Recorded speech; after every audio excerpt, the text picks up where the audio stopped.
Hello friends, வணக்கம். இன்றைக்கி நம்ம ரொம்பவுமே டேஸ்ட்டான இன்ஸ்டன்ட் முறுக்கு தான் செய்ய போகிறோம். இது ரொம்பவுமே குயிக்காக செஞ்சிடலாங்க. ரொம்பவுமே டேஸ்ட்டாக இருக்கும், நல்லா கிறிஸ்பியாக ரொம்பவுமே டேஸ்ட்டாக இருக்கும். இப்போ தான் சேனலை ஃபஸ்ட் டைம் பார்க்குறீங்கன்னா சப்ஸ்கிரைப் பண்ணிக்கோங்க. பக்கத்தில் இருக்க பெல் ஐக்கான் நோட்டிஃபிகேஷனில் ஆளுங்கிறதையும் கிளிக் பண்ணிக்கோங்க. அப்போ தான் என்னோடய வீடியோஸ் உடனுக்குடன் வரும்.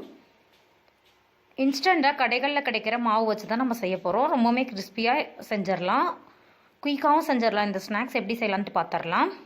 இதுக்காக நான் இன்றைக்கி கடையில் வாங்கின அரிசி மாவு தாங்க எடுத்திருக்கேன். 1 கப் அளவுக்கு அரிசி மாவு, பச்சரிசி மாவு, இடியாப்ப மாவு, எந்த மாவு கிடைக்காதோ எடுத்துக்கோங்க. கடைகளில் வாங்கின மாவு, வீட்டில் அரைச்ச மாவாக இருந்தாலும் எடுத்துக்கலாம். 1 கப் அளவுக்கு மெஷர்மெண்ட் பண்ணி எடுத்துக்கேன். 1 கப் அளவுக்கு அரிசி மாவு, அதுக்கு 1/4 கப் அளவுக்கு பொட்டுக்கடலை, 1 கப்புக்கு 1/4 கப் வந்து பொட்டுக்கடலை மாவு பொட்டுக்கடலை சேர்க்கணும். அப்போ தான் நம்மளுக்கு கரெக்டாக நல்லா கிறிஸ்பியாக இருக்கும் முறுக்கு. 1க்கு 1/4 பங்கு, அதாவது ஒரு இதுக்கு 1/4 பங்குன்னு வச்சுக்கோங்களேன், அவ்வளோதான். கொஞ்சம் இந்த அளவு வந்து கொஞ்சம் ஒரு 10 கிராம் கம்மி, அதுக்காக இன்னும் 4-5 கடலை சேர்த்துட்டு நல்லா மிக்சியில் ஃபைன் பவுடராக அரைச்சிட்டு வந்துட்டு நல்லா சளிச்சு எடுத்துக்கோங்க. நைஸாக தான் இருக்கணும். நல்லா இந்த குருணை மாதிரி இருக்கிறதெல்லாம் எடுத்துருங்க. இது சாம்பார் ஏதோ செய்யும்போது, சட்னி செய்யும்போது சேர்த்துக்கோங்க. இதில் 1 ஸ்பூன் அளவுக்கு வெள்ளை எள்ளு, தேவையான அளவு முறுக்குக்கு உப்பு சேர்த்துக்கலாம். உப்பு வந்து முறுக்கு இதெல்லாம் வந்து குறைவாக தான் பிடிக்கும் மிக்சர்லாம், ரொம்பவுமே சேர்த்துறாதீங்க. லைட்டாக பார்த்துட்டு கூட சேர்த்துக்கோங்க. மாவு மிக்ஸ் பண்ணிவிட்டு 1 ஸ்பூன்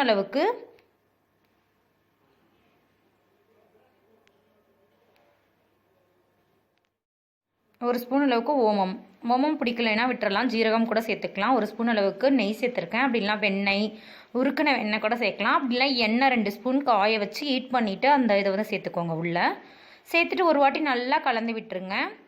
தண்ணி லைட்டாக தெளித்து நல்லா ஒரு மாவு பதத்துக்கு ரெடி பண்ணிக்கோங்க.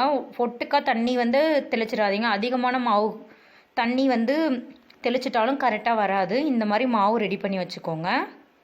மேலே லைட்டாக காயாமல் இருக்கிறதுக்கு எண்ணெய் கூட தடவி வச்சுக்கலாம். இப்போ வந்து முறுக்கு படி எடுத்திருக்கேன்.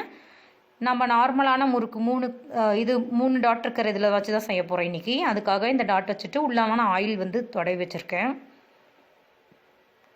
மாவு வந்து இதில் ஃபுல் பண்ணிக்கலாம்.